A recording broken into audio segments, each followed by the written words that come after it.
shall overcome one day, them say. I just wanted to ask a question about this argument we've heard a lot about, oh, if you go after one statue, then we'll have to go after all the statues, which, I mean, first of all, that says a lot about our culture, that it's strewn about with unjust figures. I mean, what does that say about the country? It is time to teach the truth and remove the lies and oppression. It is time to remove the commemorations of hate, bigotry, and colonization. Must fall, you said take them down.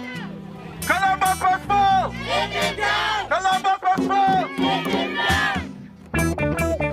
We take no pride in genocide. We take no pride in genocide. O'Malley said it already. Sure. Emancipate yourself from mental. Why should you have to bow to these things? Remove the monuments and statues. Reclaim the space, reclaim the name and the glory. Colonialism, we take no pride in your genocide. Slavery, indentureship, or apartheid. While if we take no pride in your genocide, reparation, no justice, we demand at the same time. Confront the evil wrongs that have been done, so we can never, ever, ever forget. We say to Christopher Columbus today, the time is up. Oh yes, we can never, ever, ever forget. Cause if we forget, and history repeats itself. No, we want to do this peacefully, but we have to always if we forget, and history repeats itself, then the shame is not on them, it's on us. So I want to see you fire. Blaze up them vampires. I want to see you fire. Come on, let me burn down them oppressors. Yeah, yeah, yeah, yeah. Take down Nelson. Take down Nelson.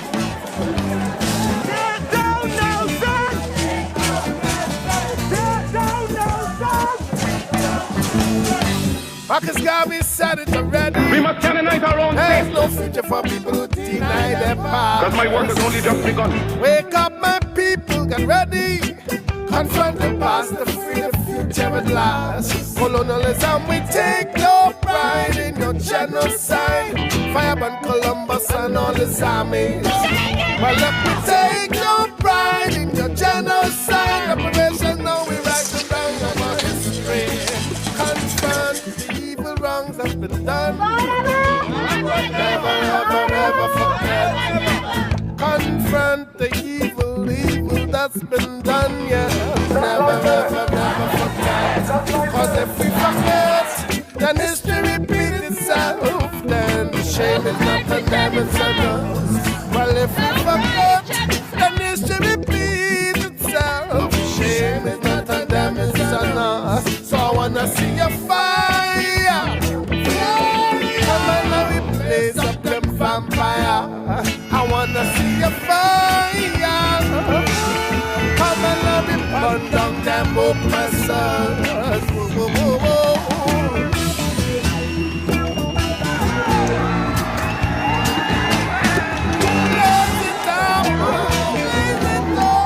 This is part of a global movement to take down symbols of oppression. London, Sydney, Seoul, Tunis, Cape Town. Blaze it down. Blaze it down.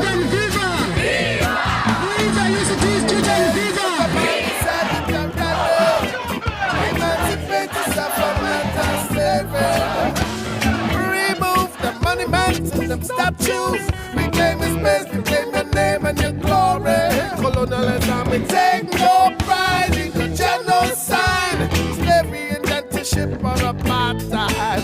Well, if we take no pride in your genocide, reparation, no justice, we demand your society. Confront the evil wrong that's been done, so we can never, ever, ever forget. We will not protect monuments built to honor some of the biggest criminals in U.S. history. Never, ever, ever forget. Well, if we forget, then history repeats itself. Shame is not the damage on us. Well, if we forget, oh, history repeats itself. It's not on them, it's on us. So I wanna see your fire. Say, you devil, you coming down. Raise up them vampires. I wanna see your fire. Come and have it, burn down them oppressors. Blaze it up, blaze it up. Blaze it up, blaze it up. Nobody genocide. Blaze it up, blaze it up. Everybody genocide. Blaze it up, blaze it up. Nobody genocide. There is no force on earth that can stop an idea whose time has come.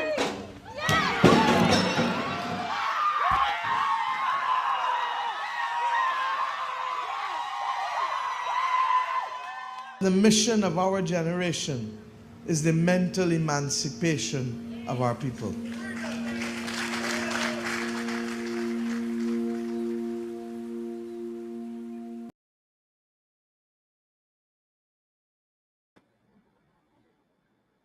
Yes, welcome, brothers and sisters, from here in Trinidad and Tobago, across the Caribbean, and indeed across the world, joining us on digital platforms everywhere. This is indeed a beautiful moment for us here in the Emancipation Support Committee as we get ready to host the panel discussion, Decolonizing Public Symbols to Genocide, Racism, Colonialism, and Other Crimes Against Humanity. You would have just seen the film, the short film / music video, No Pride in Genocide, written by myself and Brother Sheldon Blackman and performed by Brother Sheldon Blackman, featuring the work of Caribbean activists. The first part of it featured the work of Caribbean activists, including our guests on today's program from Martinique, Miss Alexandre Ozier Lafontaine, and her sister, Jay Asani, who we will see later in the program. The second half featured, images from across the world during the Black Lives Matter movement, as the Black Lives Matter movement turned to symbols of white supremacy. And of course, you would have seen there the group Take 'Em Down, NOLA, featuring Sister Angela Kinlaw in the United States of America. Right at the beginning of that video, you would have seen Picton Street highlighted as one of the locations in Trinidad that must be reviewed. And of course, that's going to be part of the conversation of Miss Gaynor Legal from the UK. And of course, she's the coordinator of the Slave Trade and the British Empire Audit Commission by the Welsh government. So we have a really exciting program for you today with three extraordinary women from across the world. And we're going to start right now by taking an excerpt from a film called The Uncomfortable Truth, which does indeed feature Miss Gaynor Legal and the struggle to address the issue of public monuments to first governor of Trinidad and Tobago, first British governor of Trinidad and Tobago, Sir Thomas Picton. So let's begin.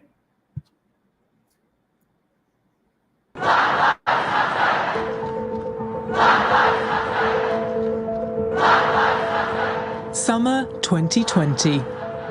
Britain confronts its colonial past. In Bristol, Black Lives Matter protesters tear down the statue of slave trader Edward Colston. Our nation's history comes under the spotlight. Reputations are re-examined. It's an uncomfortable truth, but Wales played an active role in the Atlantic slave trade. Between the 17th and 19th centuries, millions of men, women and children were forced into slavery. In Wales, prominent figures enabled that trade. They made money from it, and they're still commemorated in our communities. Tonight, Adeola Dawes unpicks the past to reveal just how embedded slavery was in Wales. It deals with slaves exactly as it would do if they were selling horses or land or anything else. The towns and cities across Wales where controversial figures still loom large. Monuments that are dividing communities. We voted to remove Picton from the Hall of Heroes. And the public sculpture that has changed everything. Nan's statue felt like new beginnings. You see yourself reflected in it, you see your children reflected in it, you see your religion reflected in it.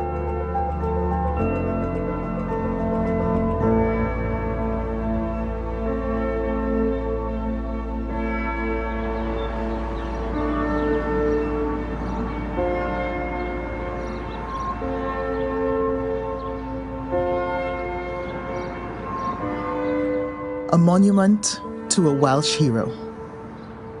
This stone obelisk is 80 feet high and it's dominated the town of Carmarthen since 1847. It commemorates Sir Thomas Picton, a brave and highly decorated soldier who died at the Battle of Waterloo. But there was a darker and much more brutal side to Picton. In the 1790s, he was made governor of Trinidad. He owned slaves on the island and made vast profits from the slave trade. He earned a reputation for cruelty. There were floggings and executions without trial. He even authorized the torture of a 14-year-old girl. I grew up in Trinidad, and Picton's legacy is well known on the island.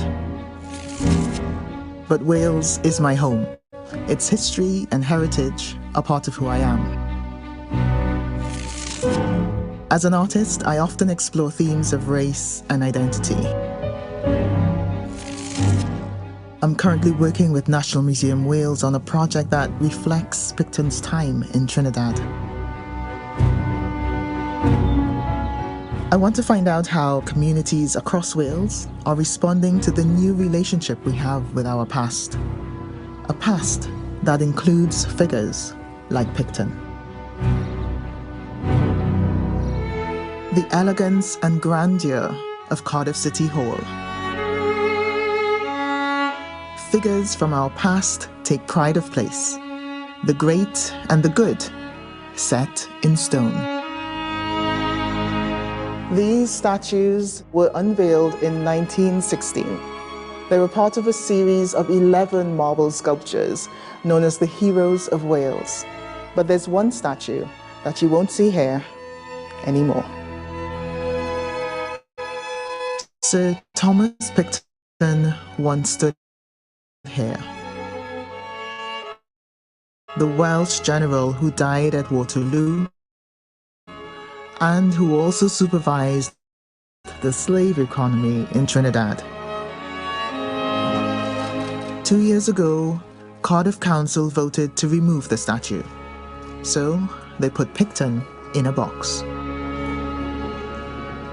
What would you say to some of the people of Wales who are saying that they want to keep their history here, they want to keep their heritage here, and that, you know, because of his role in the war, he is a hero?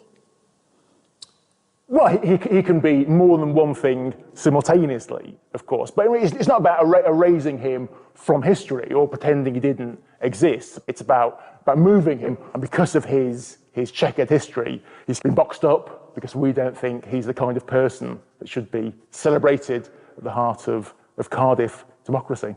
What does it mean for you personally, having that statue here?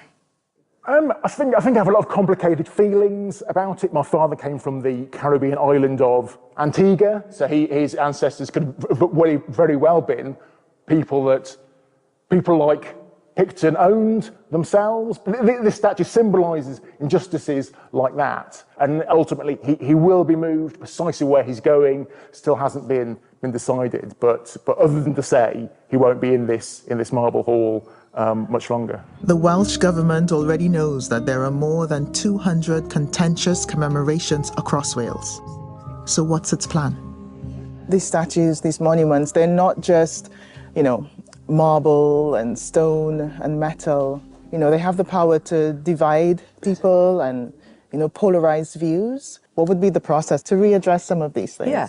So what we, as Welsh Government, what we're going to be doing is producing sets of guidelines for public bodies, local authorities, who want to reinterpret or interpret the life of an individual, whether it is Picton or Stanley or anybody else that we might find in this situation. And once we've got a set of draft guidelines, we will then have a full public consultation.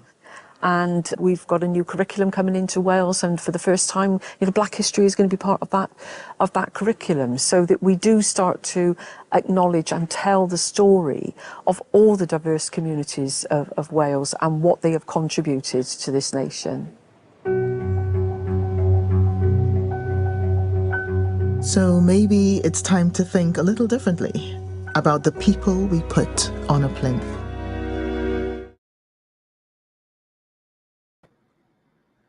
Isn't that an understatement? But there you have it, brothers and sisters. Excerpt from An Uncomfortable Truth. And now, without much further ado, let me introduce to you our first speaker of the day, Miss Gaynor Legal.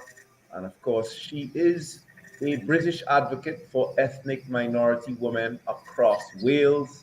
She has worked as a local councillor in Cardiff on the board of Diverse Excellence, Cymru Bosso, and as director of the Bute Town History and Arts Centre.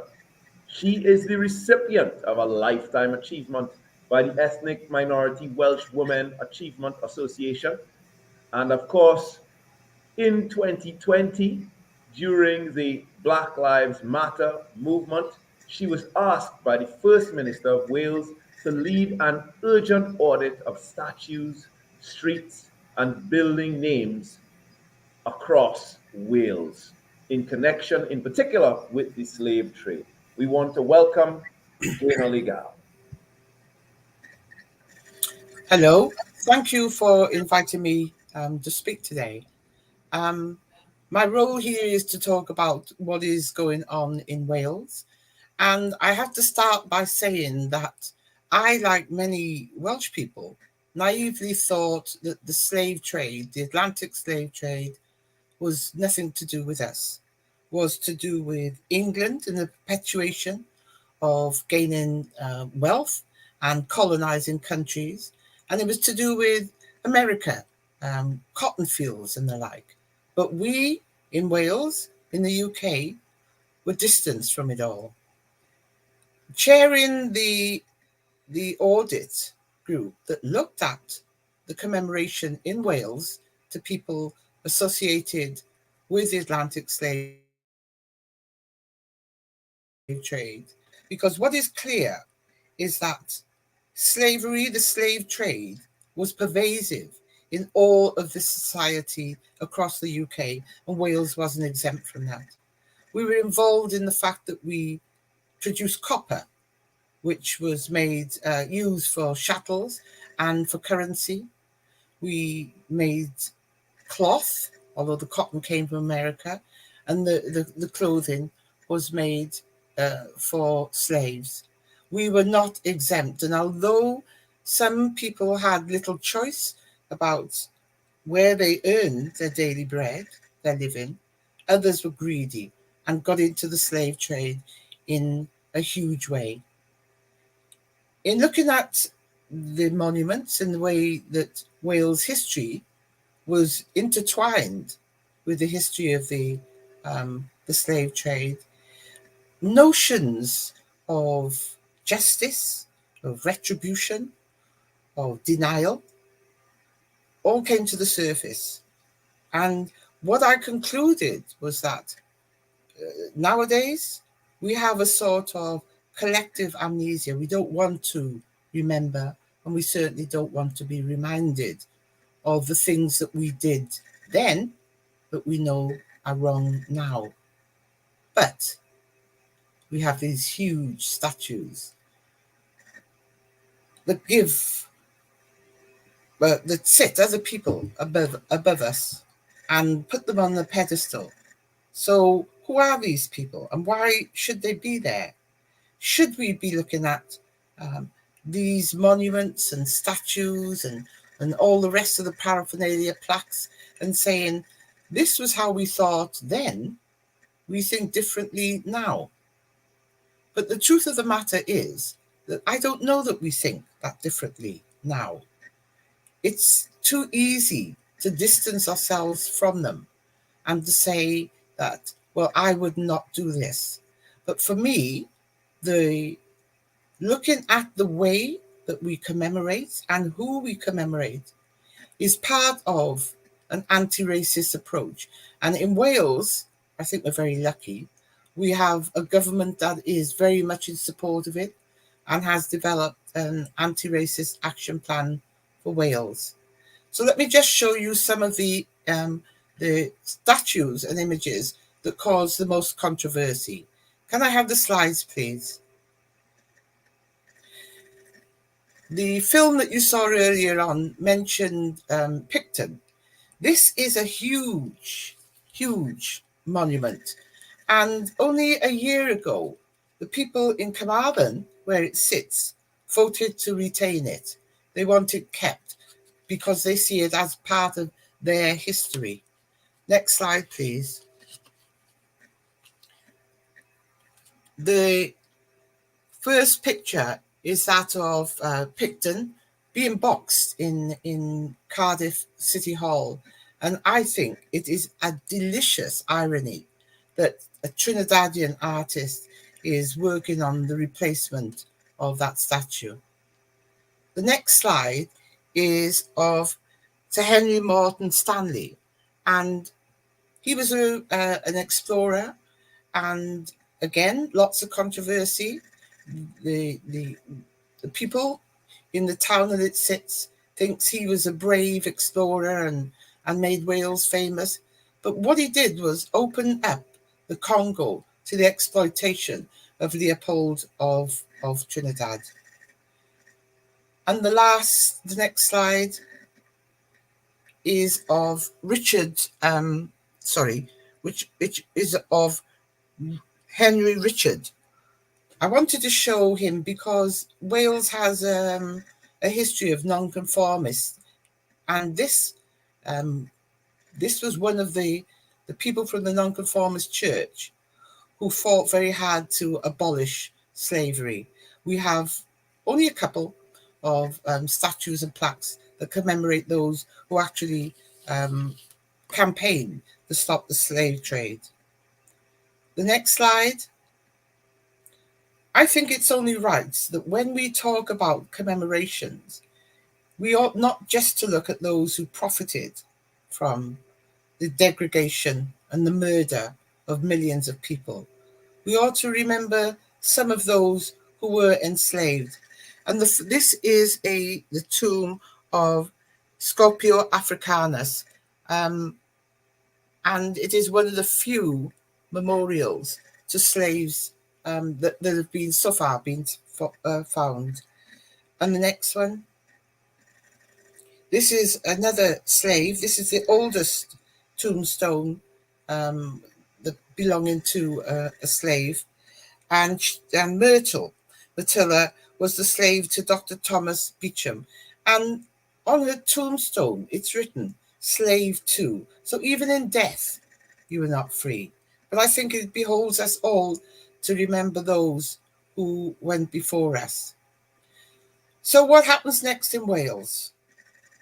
We've had the audit, and the audit identified a list of 204 persons of interest in the scope of the audit associated and commemorated in Wales who were associated with the slave trade, 57 examined monuments, including statues, memorials, plaques and portraits, 93 public buildings and places, including schools, government offices, pubs and parks, 442 street names, and a list of 42 historically significant people of Black heritage which we've commemorated in Wales. On the last thing, commemorating Black people, we need to do more. We need to recognise our contribution. We certainly need to recognise the contribution of women. There's very little commemoration of women. But the next stage is to develop some guidance, because most of the statues and monuments lay in public land, so they're not the ownership of the Welsh Government. And we've had a consultation process asking about what would people be looking for.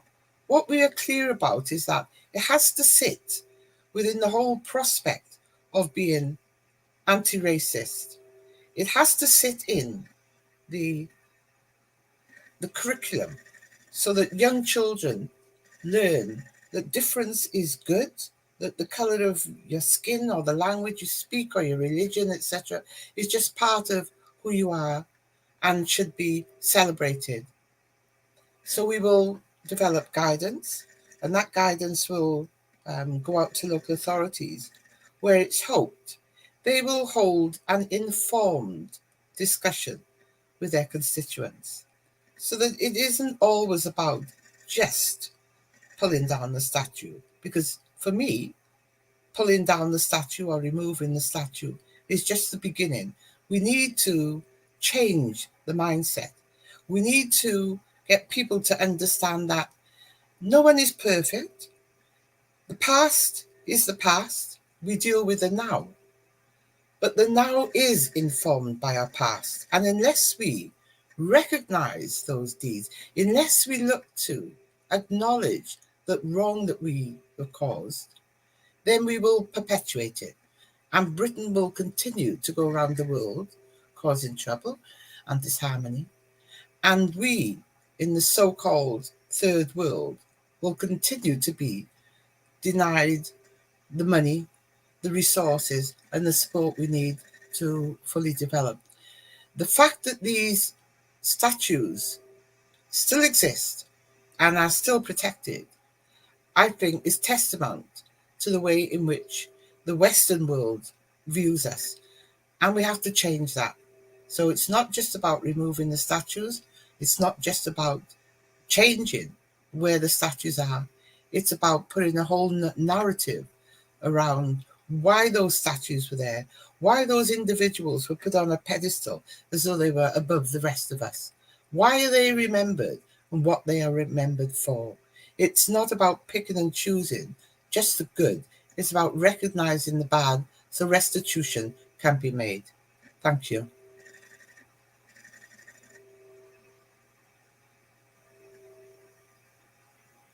Thank you very much, Gaynor. We appreciate that presentation. And let me take this opportunity to salute the authorities in Wales for initiating this type of activity. Here in the Caribbean, we have a very different reality that we must acknowledge. We have civil society has been pushing the government of Trinidad and Tobago to establish a national committee to identify, destroy, repurpose, or reconstitute any monuments, memorials, emblems, signs, symbols, or the like that celebrate, commemorate, and glorify racism and white supremacy. A petition from civil society was read in Parliament on July 1st, 2020, without a dissenting voice. Up to today, the government has not moved on the matter. Let me just quickly quote the First Minister of Wales, who said that the Black Lives Matter movement has brought to the fore a number of important issues we need to address as a country. One is the need for Wales to reflect on the visible reminders of the country's past. This is especially true when we look at the horrors of the slave trade. He goes on to say that individuals connected to the slave trade may be remembered in street names or the names of public buildings. They are commemorations of a past that we have not fully challenged, that we should challenge now. This is what leadership sounds like in the 21st century. We know that there's work to be done in Wales, but we deplore the fact that we here in the Caribbean, who are descendants of the people who are victims of the tyranny of people like Thomas Picton, are not being allowed to have a constructive dialogue by the authorities here. So once again, we salute the authorities of Wales and yourself for leading this effort. And of course, we thank you for your presentation. Now, I want us to turn our attention to another brilliant sister, this time from the United States of America.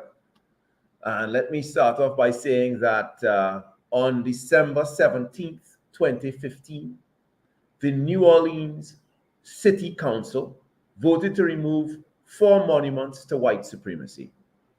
Several of these monuments depicted slave owners, including Jefferson Davis, the president of the Confederacy during the Civil War. The removal of these monuments is still ongoing and has largely in the international media been credited to the city's mayor, Mr. Mitch Landrieu, who actually published a book himself taking credit for this action. And of course, he deserves credit for the role that he played as a member of that strata in society that can move these decisions forward. But certainly the decision to move that process forward was the result of the work of grassroots activists who had pushed for decades to have those statues taken down. The leading group in the recent time in that struggle is a group called Take 'Em Down NOLA. And Take 'Em Down NOLA is not only famous for what they did in New Orleans, they have been working across the United States of America and of course trying to incorporate the Caribbean activists as well in this movement, trying to encourage and give energy to this movement across the Americas. And so that group is founded by Brother Malcolm Suba, Brother Michael Kessmore, and the sister who is with us today, a real firebrand, a real revolutionary, Angela Kinlaw. Let me just say one more thing about Angela. During the Black Lives Movement, we saw the emergence of a lot of female leadership. And we also saw the emergence of a leadership that was cutting across traditional boundaries. So you had people who were involved in Black Lives, racial justice, who were also leaders in the struggle for economic justice, who were also leaders in the struggle for gender justice and environmental justice and so on and so forth. Angela is in that tradition. And so we want to welcome this sister to this platform here in the Kwame Ture lecture series. Welcome, Angela. The floor is yours. Thank you all. Thank you, Brother Shabaka. I want to just send my greetings to all of the freedom fighters who are in pursuit of collective liberation wherever you are. I am going to do my very best to maximize every minute that I have with you today. And I want to start off by making sure that from New Orleans, that we honor the Chitimacha, Atapaca, Caro, Choctaw, Homa, Natchez, Tunica, Chapatules, and all of the dozens of indigenous communities who are original inhabitants of the land they called Bubancha, renamed New Orleans by colonizers. We are Take 'Em Down NOLA because we understand that even New Orleans, that name has to be contended with and changed because it's a name that was inherited by the colonizers, and that must be named. We honor those born in the Senegambia region of West Africa, the Wolof, the Fulbe, the Mandinka, Fulani, and Bambara people, and those of the Bight of Benin of West Africa, the Nard, the Mina, the Fon, the Yoruba, Chamba, and Aro people. We also honor the Bight of Biafra, of Karaba, Igbo, Mobo, Kisi, and Changa. We also want to make sure that we honor our Black history, which also includes indigenous existence, that even as forced relocation and forced labor is a part of our history does not begin at the lowest point of degradation. It begins pre-colonization, pre-class society, before the genocide of the transatlantic slave trade that we call Ma'afa, and long before the false ideology of white supremacy, masking white inferiority, manifest as toxicity that shows up in institution after institution after institution. We want to say today that coming here from New Orleans, we give our full solidarity to all of you who are doing active work to remove these symbols to white supremacy. Here in New Orleans, we say that Take 'em Down NOLA exists for the purpose of removing all, and we do mean all, symbols to the false ideology of white supremacy, which we know is not supreme. We want them removed from the landscape of New Orleans as a much necessary part of the struggle for racial and economic justice. We're talking about symbols and systems. So the few things I want to share with you today during the time that I have with you is to offer encouragement, inspiration, and motivation that there be no need to compromise with these symbols, no need to try to temper our enthusiasm for them to be removed, because the exploiter and the oppressor has no desire in any way, shape, or form to temper their exploitation and oppression to make us feel any better. It is important that here in New Orleans, the monuments that Brother Shabaka named at the beginning, the 4 monuments that had come down, came because of relentless struggle on the ground of grassroots organizers. But even after that, after those 4, the people continued to say, we need to finish the job. Those are not enough. There are hundreds of those symbols to the false ideology of white supremacy across the landscape of New Orleans. And the people took down another 4. They took down the bust to John McDonough. They took down the statue to John McDonough. They took down the Confederate Colonel Charles Diddler's monument, saying we won't wait for permission anymore, because if we can say by word that they should be removed, we should be able to demonstrate that by deed.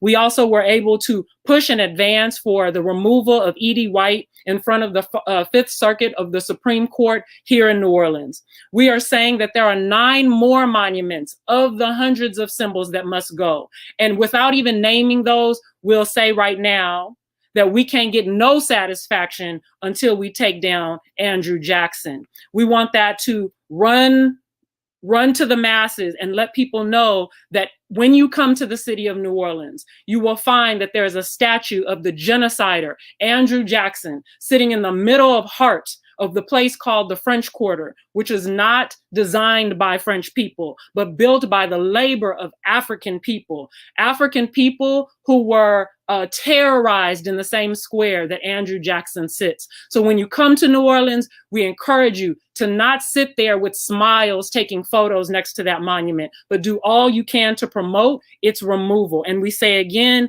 we can't get no satisfaction till we take down Andrew Jackson. For all of the people who sit in elected official positions and appointed official positions, we understand that they will only move as the people uprise. And if that is necessary, then so be it.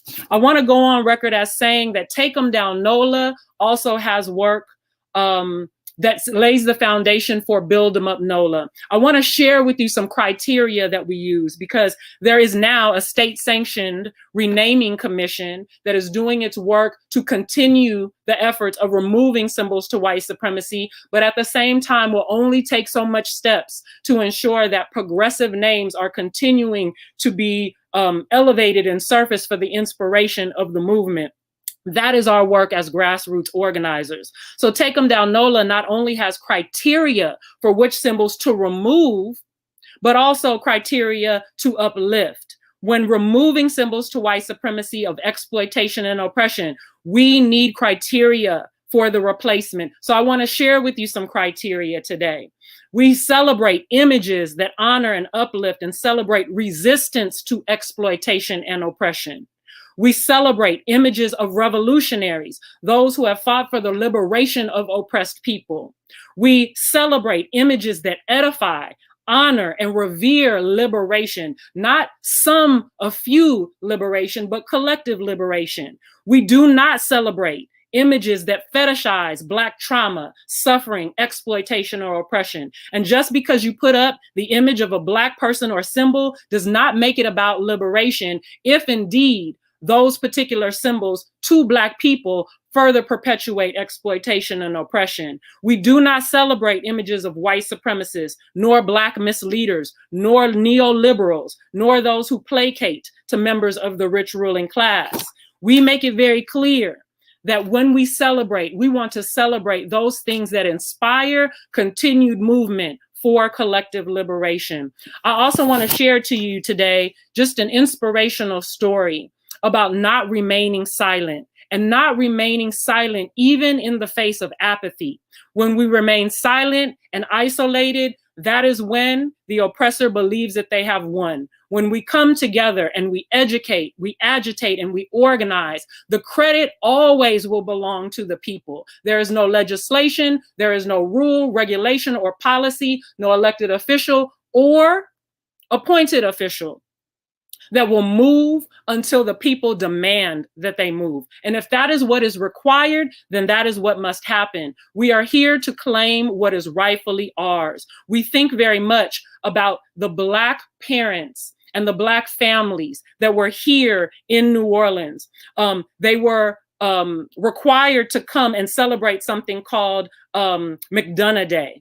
But we honor those who decided to boycott McDonough Day, no longer allow Black children to have to go before this John McDonough bust with flowers in their hands, waiting in the hot southern heat as the sun is at the highest point in the sky at its zenith, while white children proceed before them to lay flowers at the foot of this bust. It was when the parents decided to come together, community decided to come together, educators decided to come together. Over 3,000 people made a determination that they were no longer going to tolerate that. And nearly 30,000 Black children, parents, and teachers decided that they were going to boycott and end the psychological terror being inflicted upon their children. They boycotted the McDonough Day event, and it no longer exists here in New Orleans. Each and every time a monument comes down, it is our responsibility to make sure that our children understand the history connected to these things so that they no longer have a desire, whether it is intentional or unintentional, to further perpetuate any forms of exploitation and oppression. Our call today is that when these monuments come down, we must finish the job. We must do, as Ms. Gaynor has said before me, in making sure that people understand mentally, emotionally, and physically the kind of trauma that these psychological images wreak terror on our people, and that we must interrupt that at each and every time. I want to say finally that when we think about how symbols are represented in systems, we have a concrete example of that here in New Orleans, as we have an entire community of Black working class people who believed that they had the pursuit of the American dream to go up the chains to middle class and perhaps upper class. But the city of New Orleans built their homes on a toxic, hazardous waste landfill. And at the point at which we see those kinds of things happen, we understand why those symbols of white supremacy are allowed to be there, because they represent systems that wreak terror on the lives and material conditions of our people. Wherever we are, we must bond together, and we must say we have to fight back. The time is now. It should have never happened to begin with, but the time is now for us to make a collective decision to push back, to fight back, and be the ultimate example for our children, so that anything that is gained under a profit-driven system, we know can be snatched back.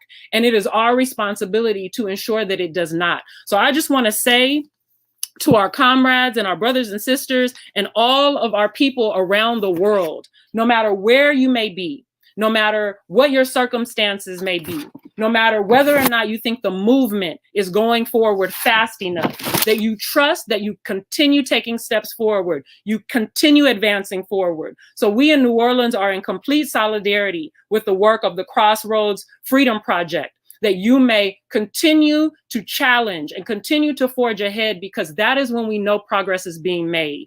If we are sitting in a day and time where we are watching monuments to white supremacy come down around the world, How dare any local government, how dare any federal government, any government across these colonial borders hesitate to even remove a symbol to white supremacy when we know at the end of the day what they represent. So as long as we see them in the form of symbols, we can ensure that we will experience them in the form of systems. And today, our complete solidarity is with the removal of all of them. So we say take them down NOLA, we say take them down everywhere. We say build them up NOLA, we say build them up everywhere. When the self-determination of the people forges ahead and that self-determination is not honored, it puts people in a position where they have to declare whether or not to advance for sovereignty. And sovereignty is more than justifiable when we are looking for governments that refuse to adhere to the will of the people. It is our responsibility to advance toward collective freedom, no matter what it takes at all costs, because this is our time and the time is now. So I turn it back over to our host, and I thank you once again for the time being here today and being here with you all.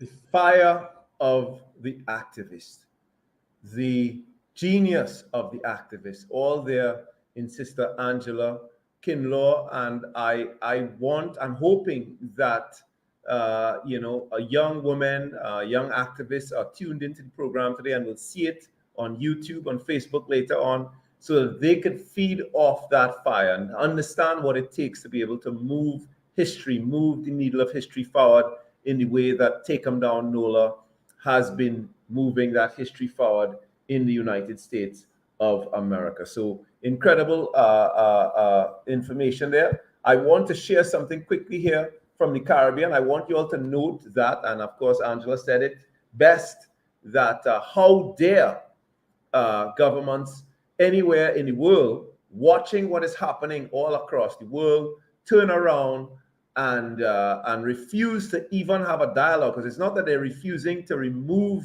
monuments to white supremacy across the Caribbean.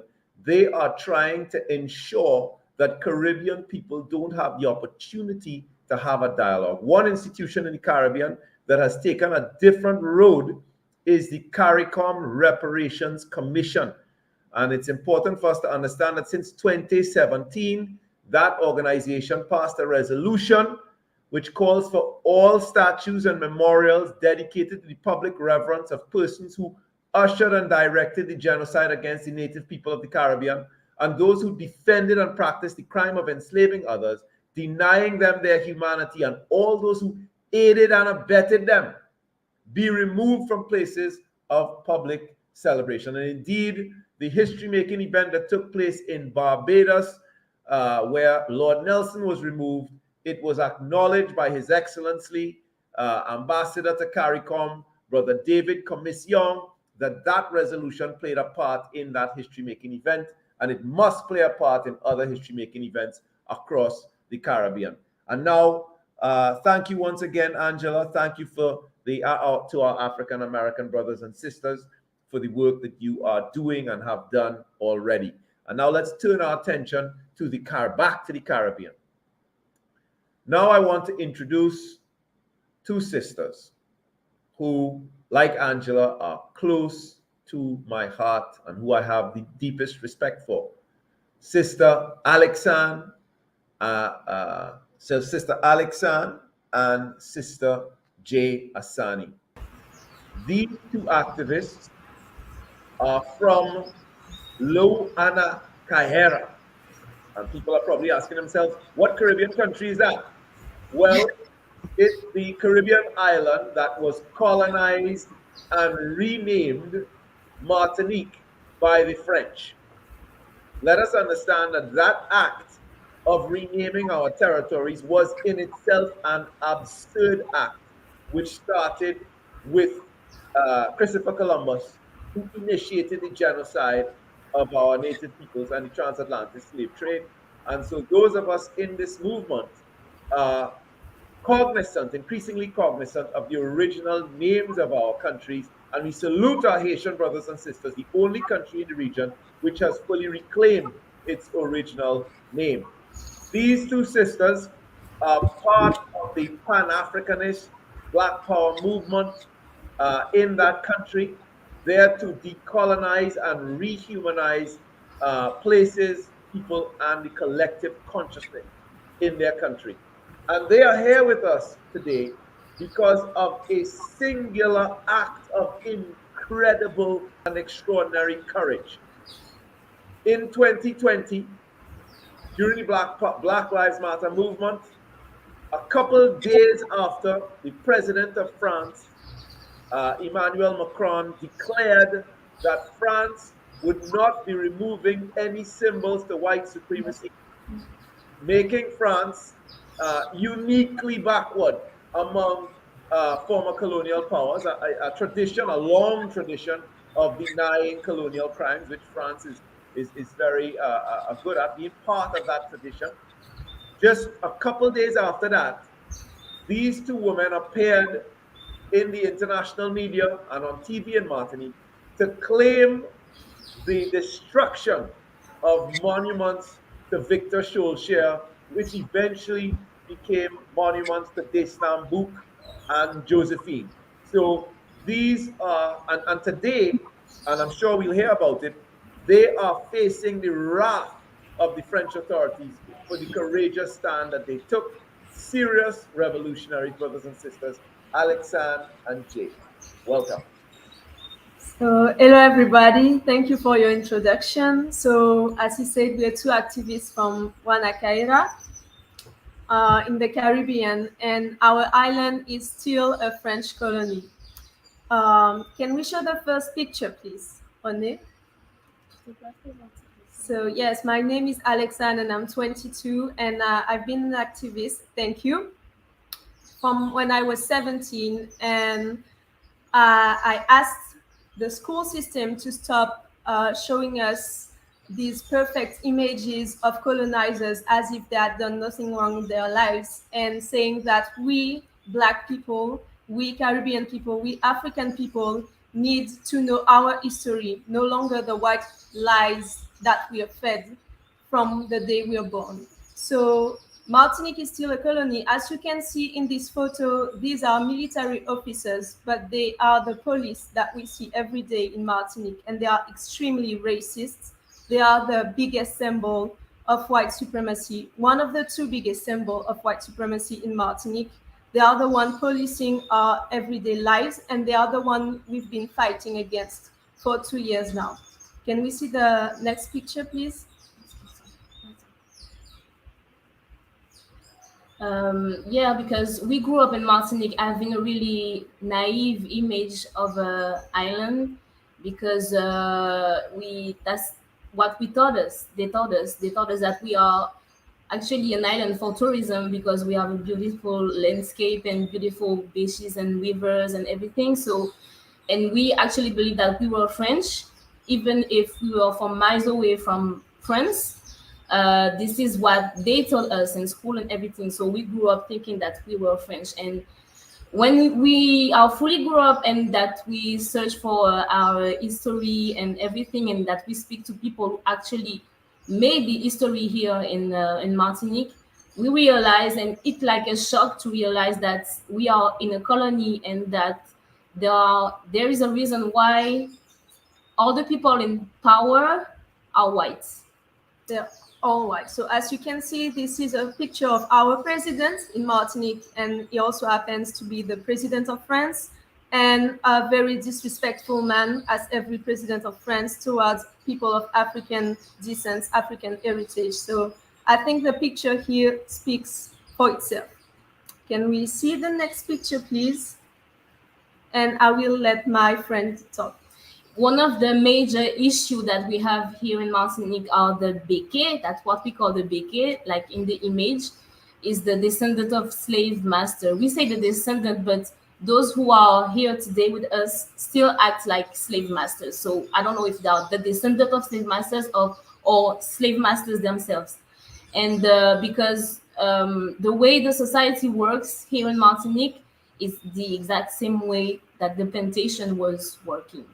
So realizing that we actually realize that we have to make something about this, try to change the situation.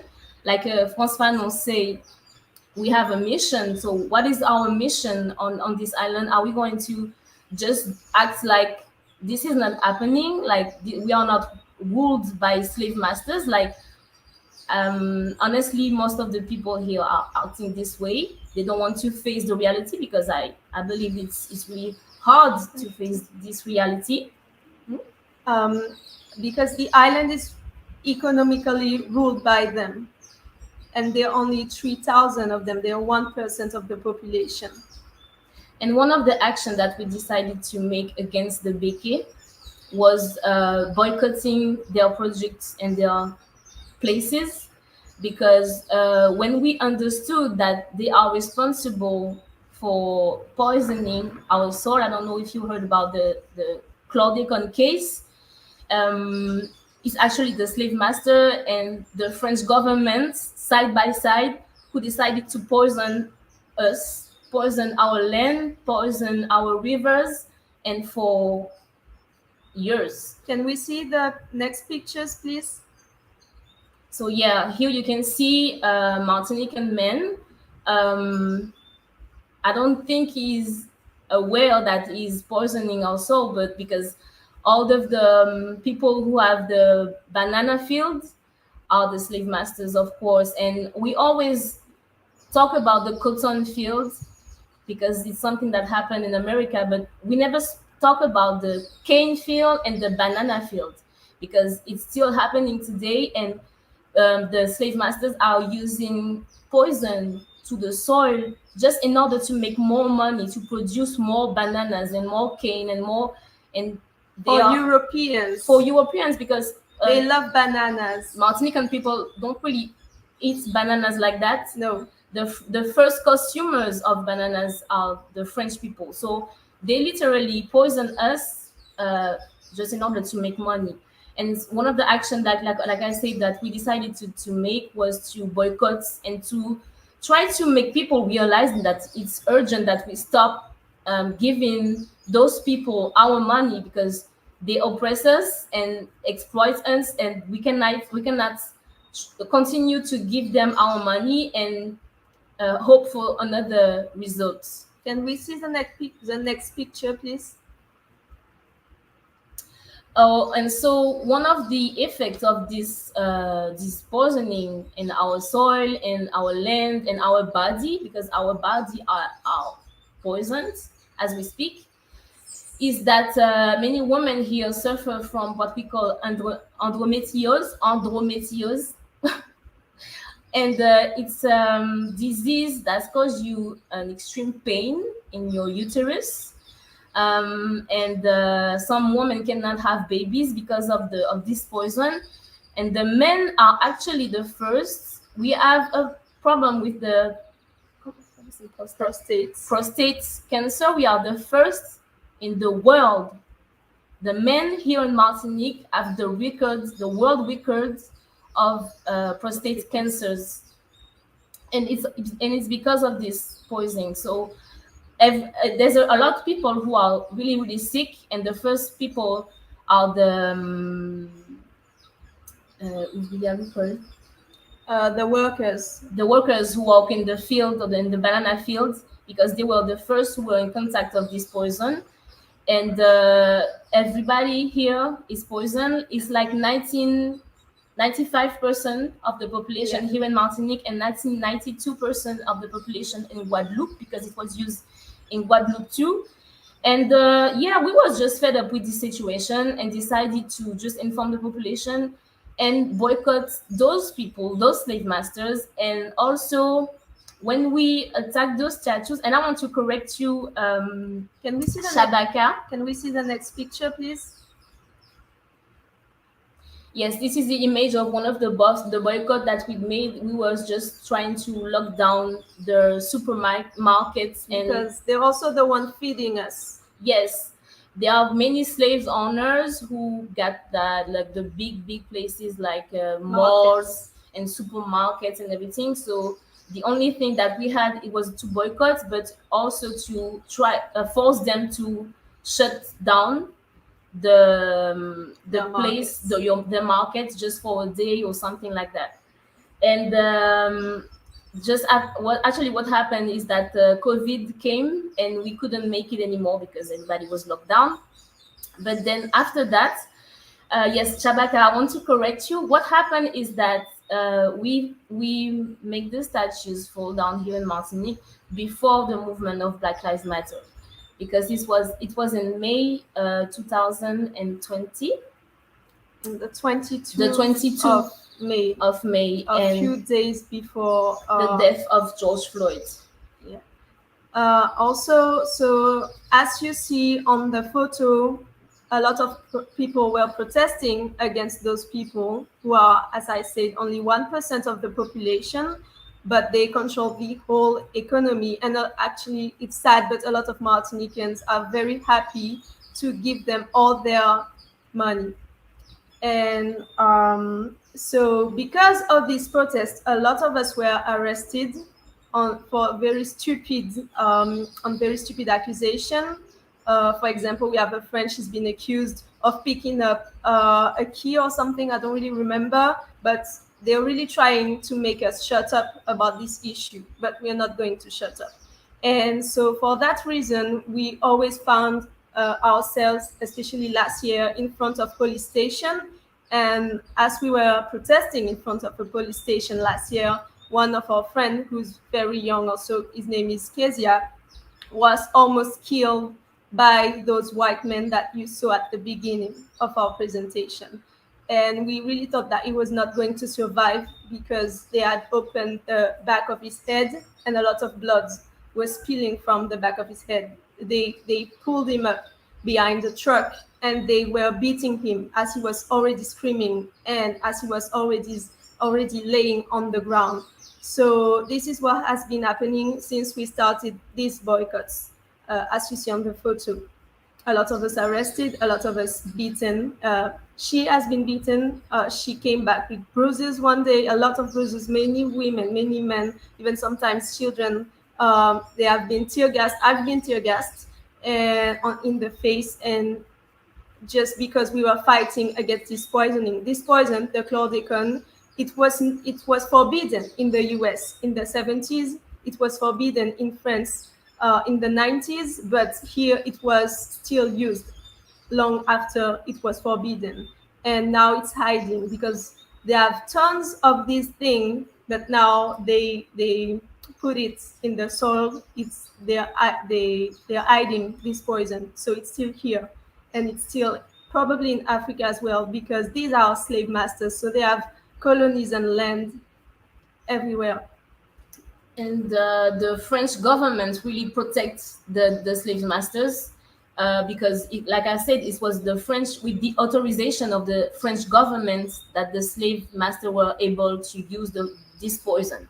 And the French government knew that this poison was really dangerous because it was forbidden in France. And we say that Martinique is France, like we thought it, like we were young, but then they are actually have the authorization to use products that are forbidden from France. So it's just an example that this is not France here. And one of our friends has been in prison for 1 year, for more than 1 year, 406 days, because he's accused of having burnt down a warehouse, a banana warehouse, and he's innocent, and they have no proof, and he's still in jail for no reason. And one of the reasons why we took down Ture, the statue, it was, yes, because of the symbol, because we are actually fighting for other symbols, like our flag here in Martinique. Still, until this day, when you type Martinique with your phone, you will see a bluish flag, a weird flag with blue and white snake on it.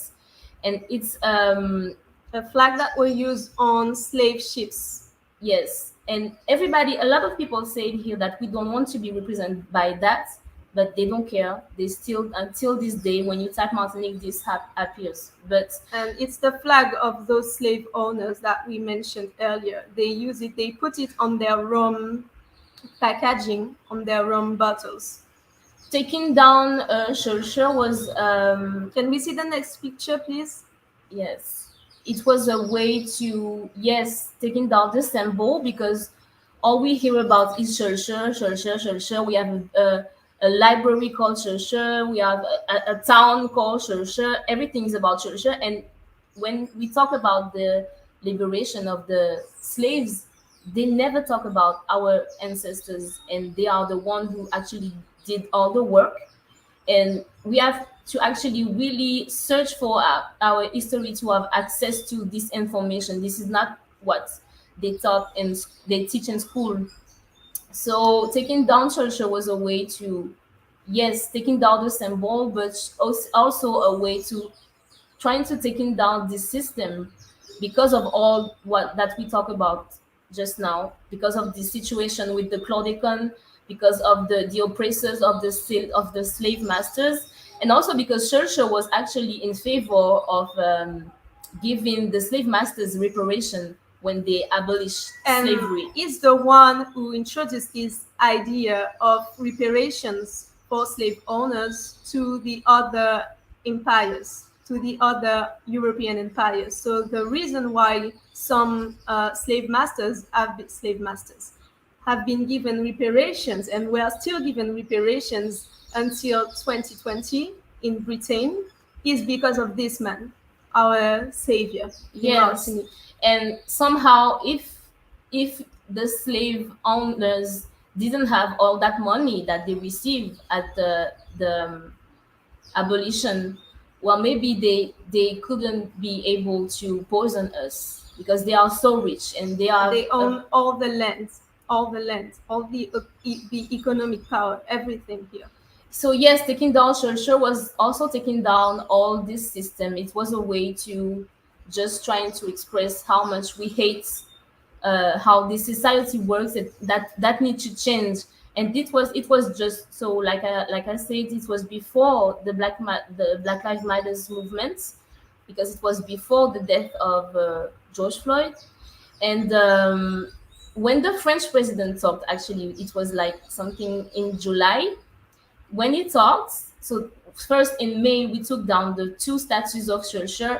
And when the French president talked and said that we cannot take down they will not take down the statues, this is when we took down the statues of Joséphine et Denambuc, who is the Columbus, the founder of the Martinican colony. Yes. And can we see the last picture, please? So 2 years after, this is what's happening. Yeah, you can talk. So 2 years after taking down the statues, we were. I was sleeping in my bed one morning, and I heard very loud bangs on my door, and my house was shaking. So I got out of the house, and I thought some people were trying to break in, and I saw 2 of them black, 10 of them white police officers looking at me, and they jumped on me and they cuffed my hands, and I'm just looking at them like waiting for what are you doing? Why are you here? And they told me, oh, it's because of the statues. And I look at my neighbors, and they're all looking, and they're like, and later they told me that they thought that some people were trying to break into their houses, to tell you how loud the bangs were. And later I found out that I was not the only one. 6 of my comrades were also arrested that day. And I think it has to do with Macron becoming again the president of France. So he was re-elected, because Macron was the one who were president when Churchill falls, and then he was re-elected, and just after he was re-elected, this happened. And he and all of his politician friends, whether they claim they're right wing or left wing or whatever, I don't care, they were all like, oh no, but Churchill is a great man in France, he saved the slave, and they were all talking shit about us. So, and I guess he felt insulted when this happened. So yes, because he said that Churchill actually represents the greatness of France. So we cannot touch the greatness of France. And his prime minister at the time said that we are treated a little bit like terrorists now, because our phones, they are listening to our conversations. They have a special bureau dedicated to us in Martinique and in France. And this man is now the minister officially of Martinique. So we're going to see how this is going to go down. Yes, and that day they took down Alexandre. In fact, they tried to take Alexandre, and visiting when they were not able to find us. We have another friend that the policemen were pointing guns at her parents and asking them, where is she, like they were searching for a terrorist or something, and we just took down a statue. So this is the situation here in Martinique, and we actually believe that our mission is to just get out of this system.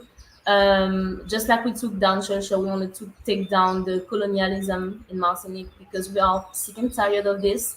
This is not the Martinique we want to live for our children. Yeah, looking at everywhere, seeing banana and cane fields, we are tired of this. Yes, and people need to know, just like the sister said, like when you go somewhere and you take picture, you are actually in face of a problematic monuments. Well, banana is problematic here in Martinique because they poison people because of banana and because of the cane too. So we are really trying to be aware of what we are consuming and trying to not give our money to those people. So when you come here in Martinique, you need to be aware of that as also. You need to consume and give your money to the Martinican people who are more need your money than the slave owners who already have all the money in the world because of Churchill. And as Angela was saying, like, revolution is not focusing on one issue.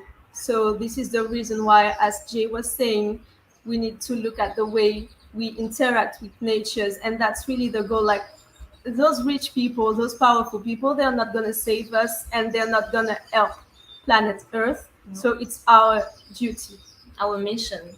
Just like François said. Thank you.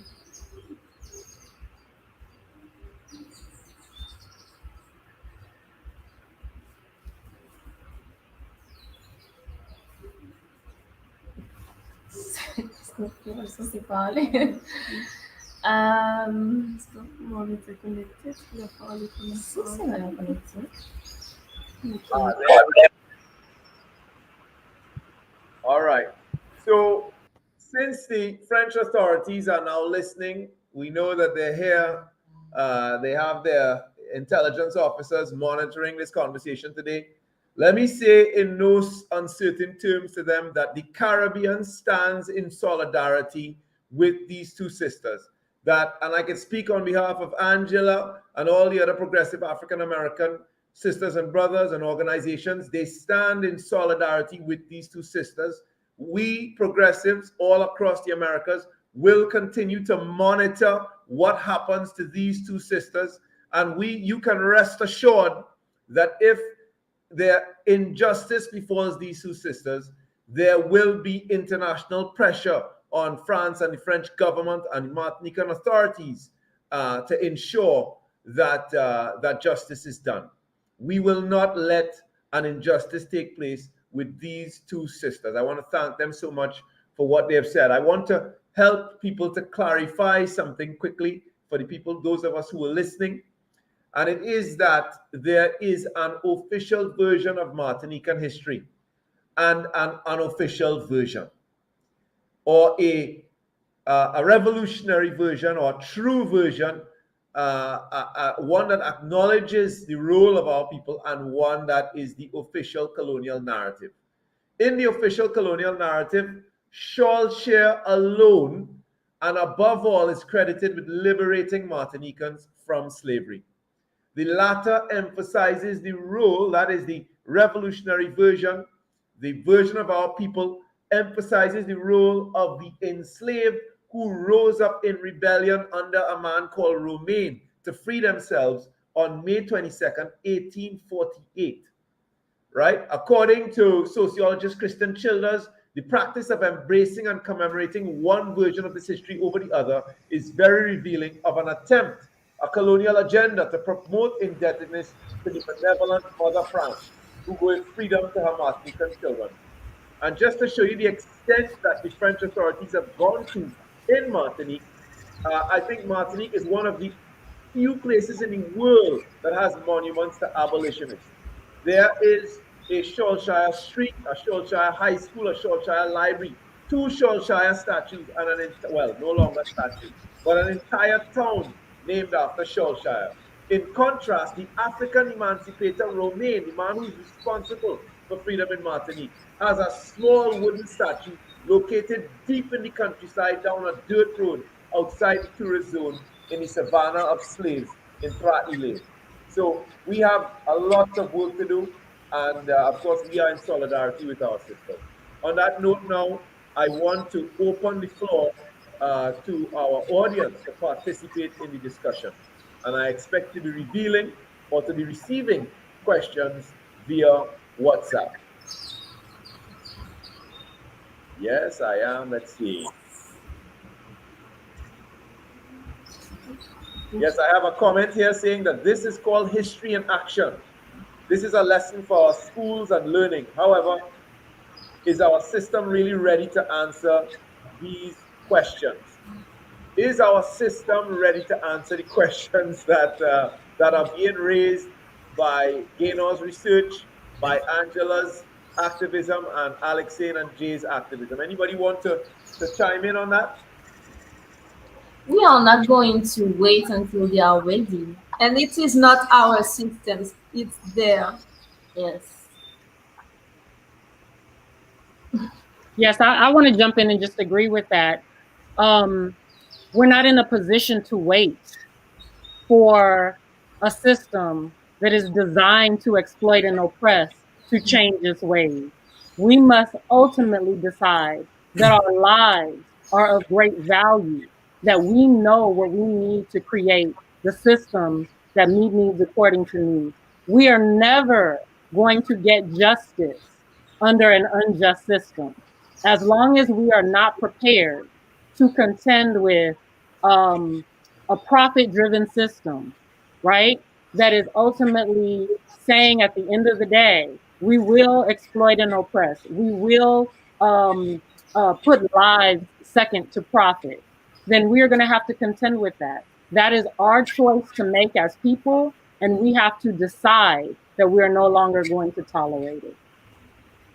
Can I say, I don't think there is a system. I think there are lots of systems, and we all live in the systems that surround us.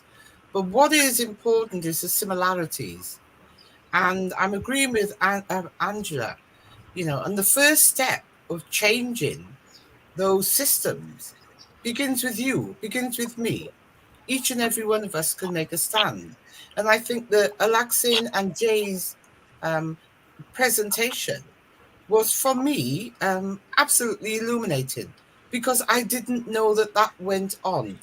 And so I think part of the work of changing the systems is about sharing information, letting others know how and why we're oppressed, because we can all, by working together in some small ways initially, but that the campaign will grow, and we can support and change and move around the world, because we are the global majority.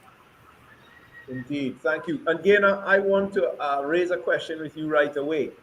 We're looking specifically at Thomas Picton.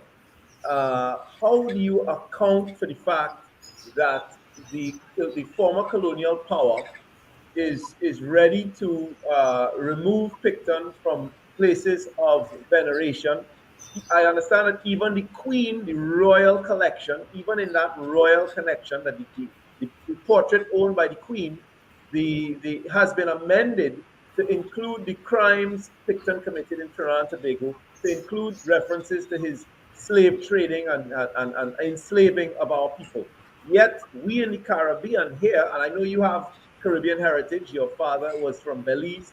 How do you account for the fact that we in the Caribbean, who are victims of the descendants of the victims and the inheritors of the system that Picton would have helped to create here, that we cannot yet find it in ourselves to address this matter?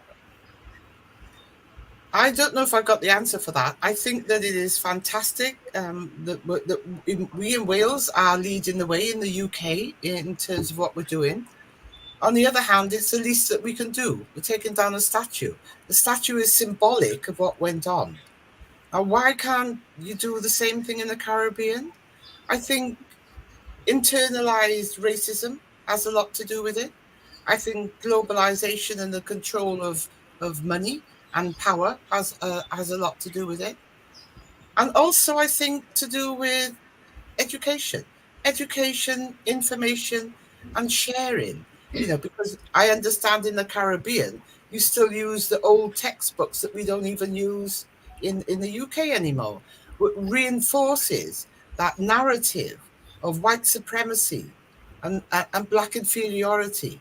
So until we get over that and you re-educate people, I think then there will be more of a surge from the population to make their politicians change. And I think as well, some of the politicians are concerned about, the money they may or may not reserve, the monetary funds in the way that the West controls smaller nations by controlling its flow of development aid. Indeed, thank you. That's a comprehensive answer. Let me go now to Angela to help us to connect. And Angela, you're gonna have to unmute. I'm seeing that you're muted. When you're ready, to help us connect the work of monuments, and I'm gonna ask Alexine and Jay to chime in on this afterwards as well. The work of removing monuments to the rest of the work that we have to do. Because a lot of people, and I want you to answer those critics who say, well, this issue is just not, it's not going to make a difference for us. Help us connect that work to the broader work of liberation. Yeah, I think some of that has been spoken about today, as Alexane and Jay have spoken.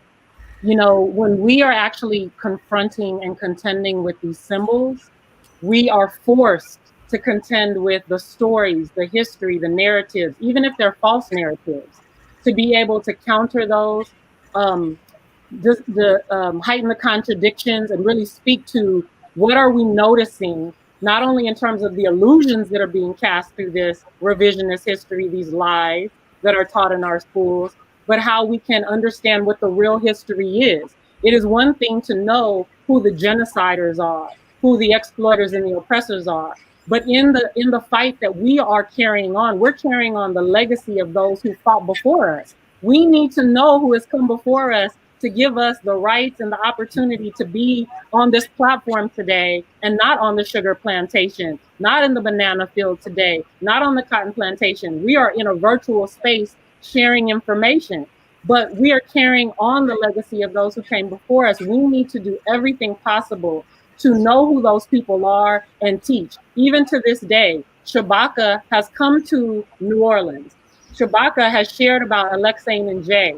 We've taken information and put it into a book about Alexane and Jay so that we can share with children who are here to know what's going on in Martinique. I have come to Martinique to understand what's happening with the flag there. I'm following what's happening with the work there the Miss Gaynor is doing. We have to stay connected and be able to communicate that we are not in this by ourselves. We, across colonial borders, they will have us believe that our movements are separate and apart, but they are connected because we are connected as a people. Even the discussion about Black Lives Matter, when we think about George Floyd is one of many Black people who have lost their lives to terror and police terror here in the US. Trayvon Martin came before him, and many came before him. So even when we think about Black Lives Matter and Trayvon Martin being murdered in 2013, that is a continuation of terror on our people. And so when we talk about the system, we understand that when we talk about the system, all of these individual issues that we see, they're all connected. When Alexane talks about the pesticides, it makes me think about the hazardous waste landfill that the residents of Gordon Plaza right here in the United States, their homes are built on.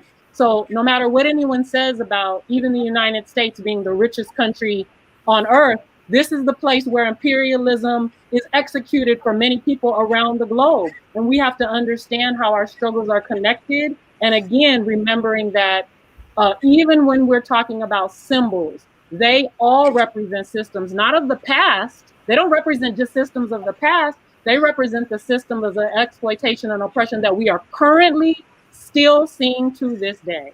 Yeah, Angela, let me ask one more question to you before we move on to the other panelists, which is one of the things that you have been quite successful at in New Orleans is building bridges and creating coalitions across racial borders. So I could tell my colleagues here that attending a takedown NOLA march is really like being involved in a United Colors of Benetton commercial. When you and Kes and Malcolm Suba are leading those marches, a large percentage of the people who are in those marches, who are chanting down with white supremacy, are actually white American. Talk to us about that coalition building, which has been much more challenging here in the Caribbean. Yes, our first duty as people of African descent is to educate ourselves. That's our first duty, to make sure that we are clear. But when we are in the presence of people who might be benefiting from the exploitation and oppression, we have a responsibility to sound the alarm. Because what happens is the toxins and pesticides that Alexane and Jay are talking about, and the hazardous landfill, the water, the air, the soil gets threatened. That water doesn't stay in one place. It flows down the river. When the air blows, when the pesticides get carried, they don't stay in one place. They blow all over the place. So we right now are saying that we are comfortable with the privatization of land. We are comfortable with paying for water. It's the same thing with our air as it gets polluted. And we have to say to ourselves the issues that we're contending with. When Black people are free anywhere around the world, everyone else has a chance to be free. Every group of nationally oppressed people, no matter who they are, have Black people among them. And we have to be determined to be free wherever we are, no matter our gender identity, no matter sexuality, no matter where we think we might have an advantage. We have to understand that we are connected in that regard. And when we speak that truth will echo and it will touch whoever else is willing to hear it, to understand that when we are being threatened and our lives are being threatened, it's just a matter of time before it shows up on somebody else's doorstep. And that message has to be made clear to any and everyone who's listening. Yeah, I have to say that the white brothers and sisters in the United States seem to be much more receptive than those in the Caribbean, and certainly those in Martinique.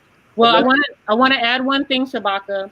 Being receptive and showing up at actions is not the same as fighting back against the system of exploitation and oppression. It's a step, and we appreciate it. But there's also a responsibility to fight back and organize among the white working class, who the system doesn't care about either. So they have a responsibility in addition to showing up to marches and rallies.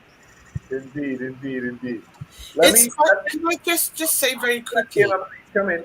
It's interesting because I began by talking about monuments and statues that were put up 200 years ago.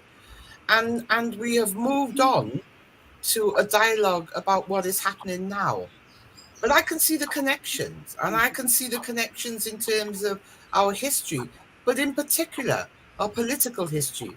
And, you know, it's been said 1,000 times, we are only as strong as our weakest link. And we need to take steps to strengthen our weakest link in the ways that Angela is talking about now. And we can learn from these statues of what these people did and what they did to us and why they did it and why they're still there. But we can also learn from our history. And history seems to be repeating itself at the moment. Yeah. Again, let me ask you a question here.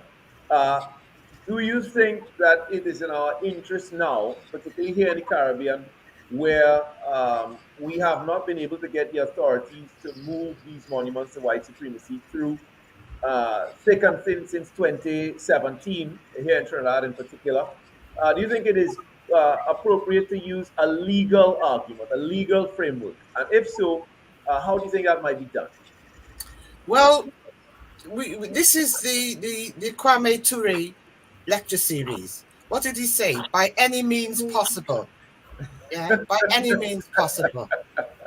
You know, legal or illegal, singly or collectively.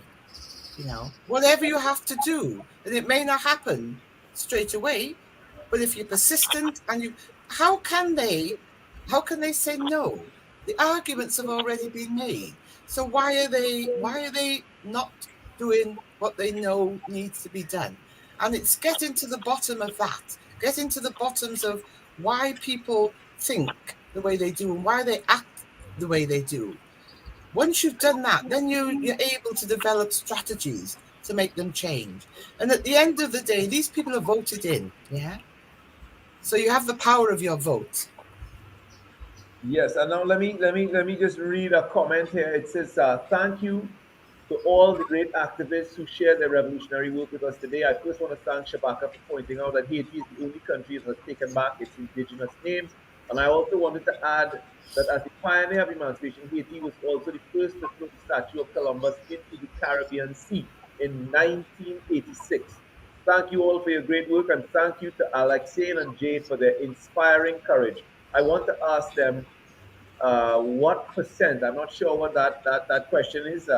So we'll wait for the question there. But of course, thank you again to Alexane and Jay. Now I'm going to turn the attention now to these two sisters here, Alexane and Jay.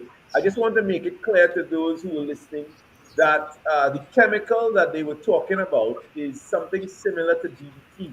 It's an endocrine disruptor, and as they said, over 90% of the population has been shown to be contaminated with this carcinogenic chemical, and it is in a third of the coastal waters of Martinique, all the rivers of Martinique, and in fact, fishing is banned there, and 30 to 50% of the agricultural land is contaminated. So cultivation has had to stop in those areas. So this is a very, very serious problem in Martinique. And I want to ask Alexane and Jay to talk about the black people in Martinique, that is the Afro-Martinicans, who continue to, who don't have a problem with this, who don't support the work that you are doing. What accounts for them? What accounts, Frantz Fanon said that imperialism leaves behind germs of rot, which we must clinically detect and remove, not just from our land, but from our mind as well. That is, he is the Martinican great, that we revere all across the Caribbean. And he left us with these kinds of kernels of wisdom. And yet there are people in Martinique who don't support the work. Talk to us about that.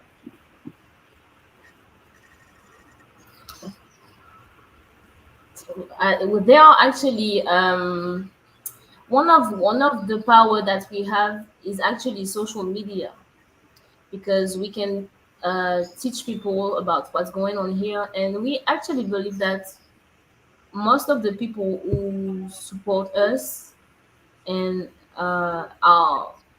agree with us actually isn't in Martinique. Aren't in Martinique, because I actually believe that people here don't want to face the reality.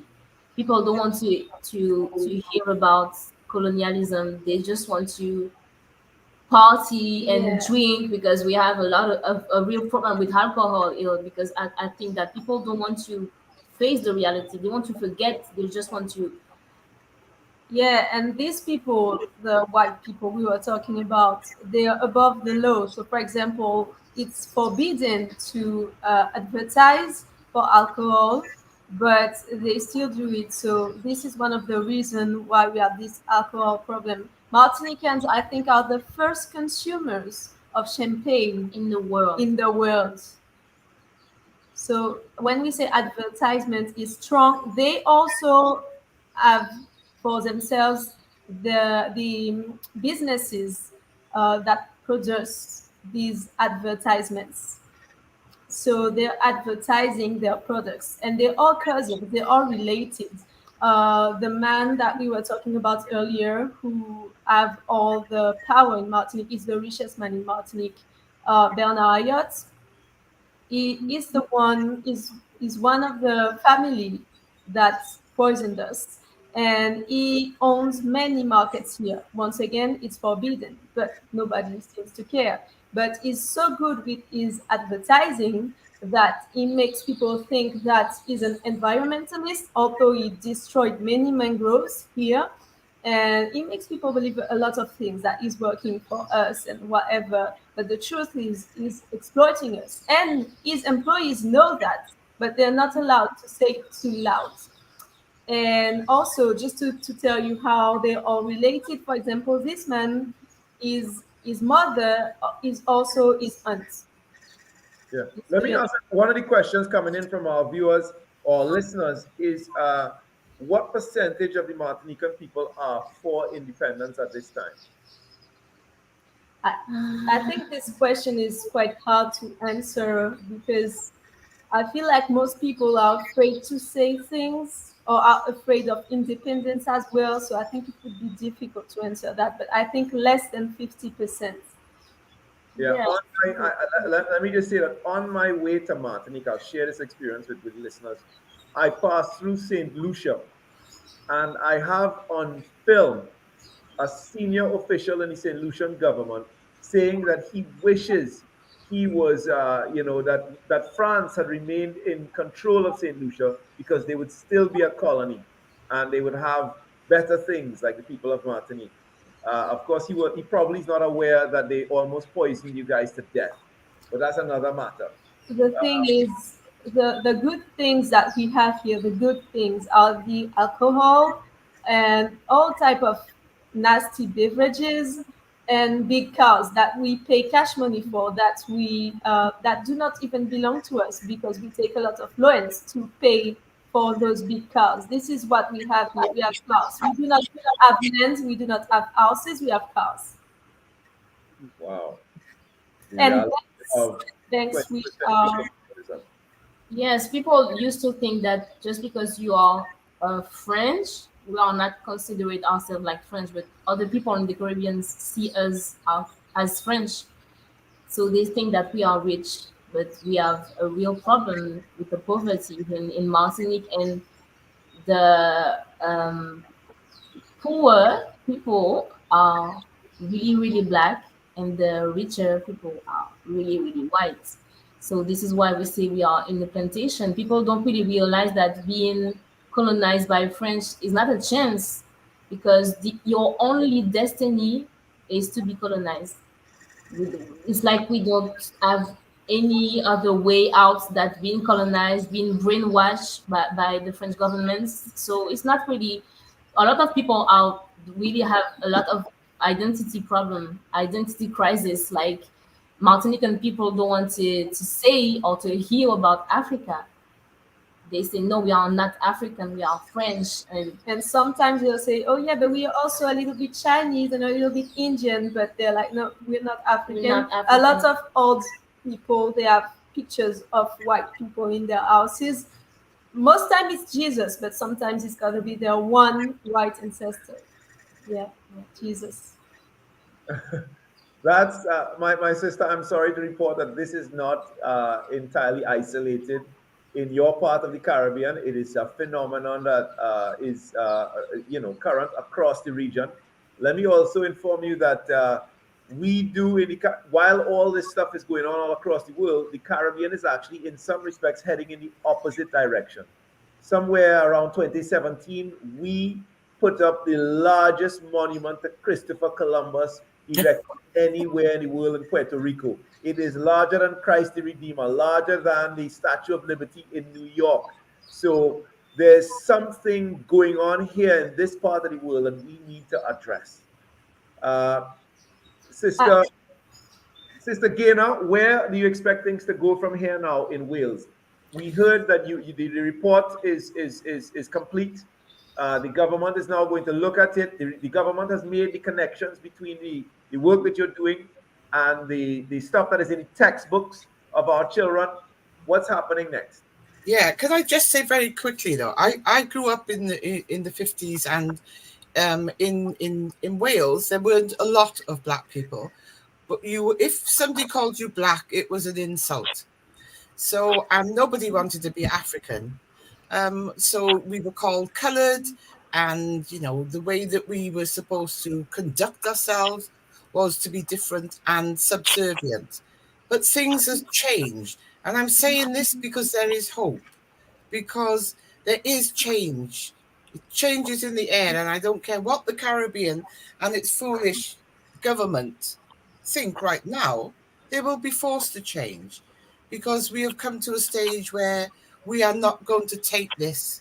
Those things that have been by Alexei and Jay, they've happened all over the world. We have been ignored, we have been injured, we have been used and abused for long enough, and now is going to be the stop time. So in Wales, what we're trying to do is to make people aware and to educate people about what racism is, and the hatred of black-skinned is hatred, and it is racism. It's enacted in racism. And so right through the way in which the government performs, all the new textbooks and the curriculum for school children is being changed from that point of view. So that I don't think the change will come quickly, but it will change. Yeah. And so I've counted 11 place names, that celebrate Governor Picton in Trinidad and Tobago. If you had a chance to speak directly to the authorities here, what would you tell them to do with those 11 monuments to Governor Picton? I would say to them, they really need to examine themselves. Where are they coming from? That is self-hatred. That they cannot deal with those symbols and see the symbols from what they are is about the way they feel about themselves. So I'd say two things. I'd say a lot more if I had to meet. If you want to arrange my airfare, I'll go there.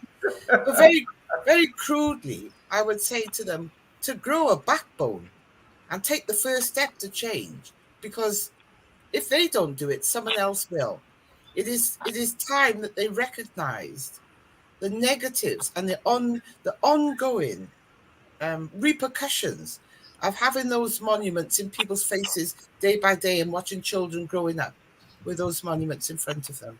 And if they want to change, if they want the island to develop and to stand on its own 2 feet, they need to take charge of all the symbolism on their island. And as Angela says, put some positive images up there. Indeed. Let me say that we have people from the continent of Africa with us. We have people from Brazil. We have people from the United States. We have people from the UK. We have an international audience here. We want to welcome everybody to this conversation. Angela, if you had a chance to speak to the authorities in the Caribbean, I'm going to put the same question to you. What would you, in terms of our own country, I've once stated that Trinidad, our capital city, Port of Spain, is literally a monument to colonial violence. Every street name, every plaza, every square, celebrates, that colonial history of genocide, slavery, indentureship, and apartheid. What would you say to the Caribbean government? I think that what I would say to the people is that wherever there is oppression, it will breed resistance. And when people's backs are so pushed against the wall that they have no choice, because there's no give from a government that honors the humanity of the people, that the people have no choice but to decide to remove them themselves. It will always come a day and time where the government could make a choice, but we know at the end of the day that the people have already made their case. People around the world are removing symbols to white supremacy from the landscape. If they are not being removed wherever you are, that is a sign to the people of the level of terror that exists within the systems. And even when they are being removed, Yeah, but certainly when they're not being removed, you know, and listen, as you say that, right next to our Columbus Monument in Trinidad, you have one of the most marginalized Black communities in country. Yes. And they are routinely at the end of the most vicious police violence in this country. Yes. So I think that connection is very well made. You know, Alexei and Jay, what would you want to say to the authorities in the rest of the Caribbean about what's happening in Martinique and why it's time for them to move this conversation forward across the rest of the region? I would like to say that we are coming, that we are not going to wait for a conversation because we are really tired and we don't want to be surrounded with those symbols. And I actually believe that the generation that are coming after us, they will not have the time and they will not have the patience because people before us, activists before us, took action. They threw paint on Ture, they cut off his arms, and they led us to understand what was going on and how much it was problematic. Those symbols were problematic. So, and every time something like that was done, even in recent years, every time someone painted those statues, the mayors, the Black mayors of the island, especially of Fort-de-France, the capital of Martinique, were always painting back those statues white. As so yeah, the next generation will not wait. They will not sit down and talk. They will not. We don't want to talk anymore. Yeah, there's a really what you guys did with Josephine's head, though. Yes. I know you probably can't tell the story. I mean, yes, it was the activists before us, long before us, that took head off. Yes, head. Yes. So head, every time you guys would take it off again. Yes, all of it, not just the head, all of it. We don't want to see it. But she's gone now. She's gone now. But it was always a funny thing to land in Fort-de-France and to visit that central plaza and to see a headless Josephine. And of course, for those who don't know, Josephine was the wife of Napoleon Bonaparte. And she was herself from a slave-owning family in Martinique. And of course, the people did not welcome her. Let me just take this opportunity to salute the Emancipation Support Committee and our chairman and board who have just erected the Arise Monument at the Yoruba village in Port of Spain in Trinidad and Tobago. If you haven't seen it yet, Gaina, Angela, Alexei, and Jay, Google it. Have a look at at the work that we're doing here. It's just the beginning, of course. But what that monument does is it celebrates the culture that so many of us in Trinidad and Tobago reap our lives and livelihoods from today, which was gestated, which grew and flourished from those communities which are the most marginalized in the country, even up to today. So that the carnival, the soca, the calypso, the steel pan, all those things come from that particular area. And the Africanness of that area has up until now not visibly been acknowledged. The roots of that Trinidadian culture until this monument put up just this year by the Emancipation Support Committee. Of course, I want to personally thank our director, our chair, Ms. Zakia Wadada, for her leadership in that regard. So when you get an opportunity, please have a look at that. And now, Angela, let's talk about what's happening right now with the, I wanted to make an interesting connection. When I was there, I discovered that you had neighborhoods that were named after Confederates, not just the statues, but entire neighborhoods. And those neighborhoods had specific clauses in their contracts. So the people who got homes in those neighborhoods were not allowed to resell those homes to African people. Tell us about that, or Black people, as you would say in the United States. Yes, I want to say that we're talking about neighborhoods, schools, parks, educational centers of educational higher learning. And it is really important that everyone hear us say that if a government is not choosing to make a determination to move these monuments or names, it is because at the end of the day, we know that there is a message being sent to the people, that there's not even a desire to symbolically affirm your humanity. And so people in these different neighborhoods, schools, and near these parks are now starting to contend with what is necessary to push back against that. But when that does not happen, the people again have to rise up and push back to ensure that what is on paper that does not honor the humanity of the people, that human rights don't come secondary to legal rights on paper, because legal rights are being stripped away from people right here and right now, despite them having been on the books again. So we have to examine our human rights and see how we need to fight for them, whether they show up symbolically or systemically. Indeed, indeed. And so I want to take this opportunity now again to salute our brothers and sisters from Take 'em Down NOLA.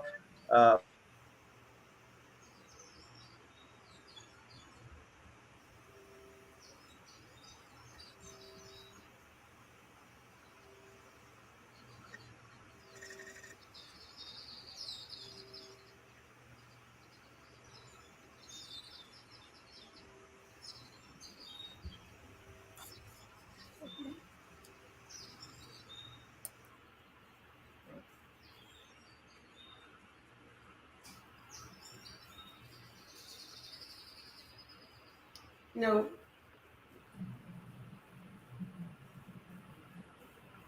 Yes, we're back. We just got frozen for a minute there.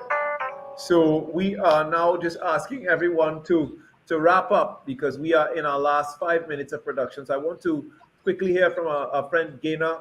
Any last words, any words you'd like to leave us with in closing?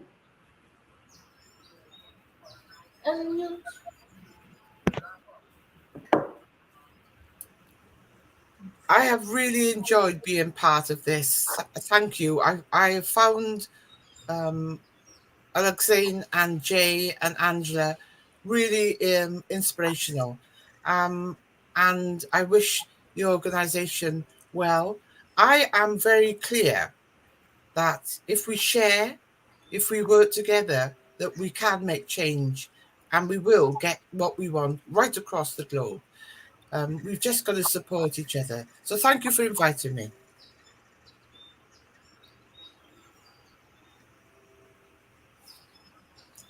You're muted, Shabaka. Yes, Alexandre and Jay, any closing remarks for our people, our listeners?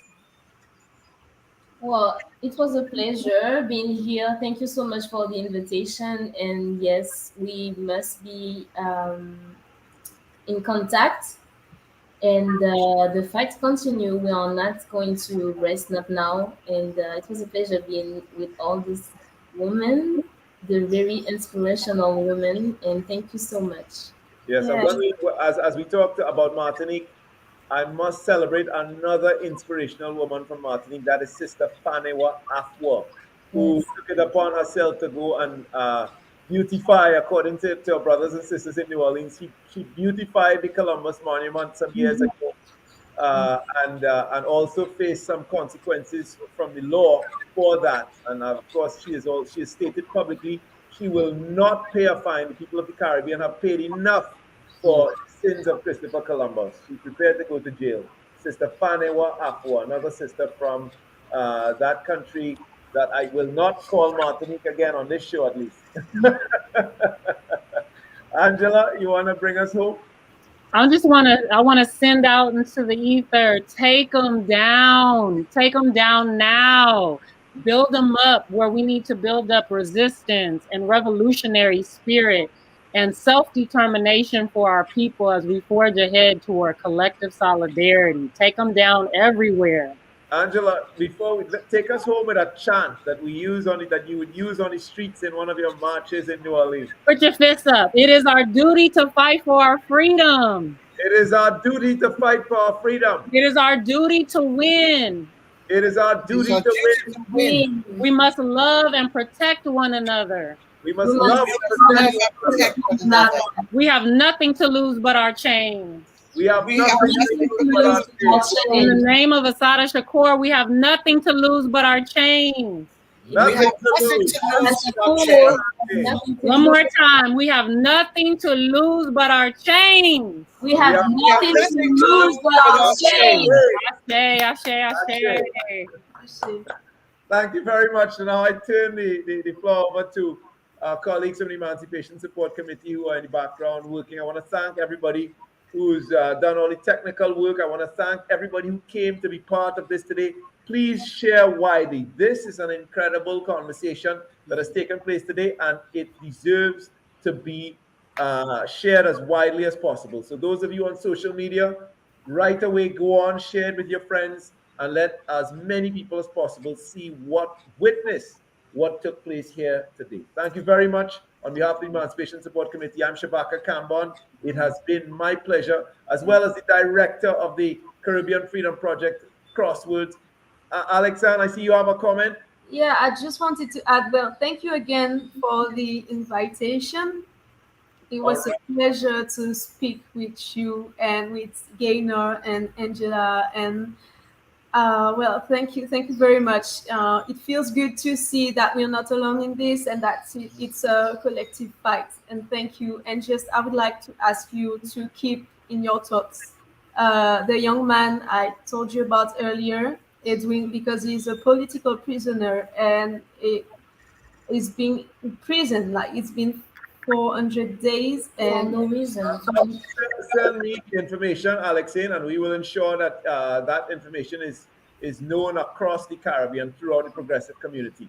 And also, while we're on the topic, let us please, wish the French authorities who are here paying attention to what we're doing today all the best, and hope they enjoyed what they heard. And again, remind them that you are not alone. We are one people, and we will not accept injustice in Martinique. Thank you. Thank you. Okay. Thank you, everyone. Thank you. Mm-hmm.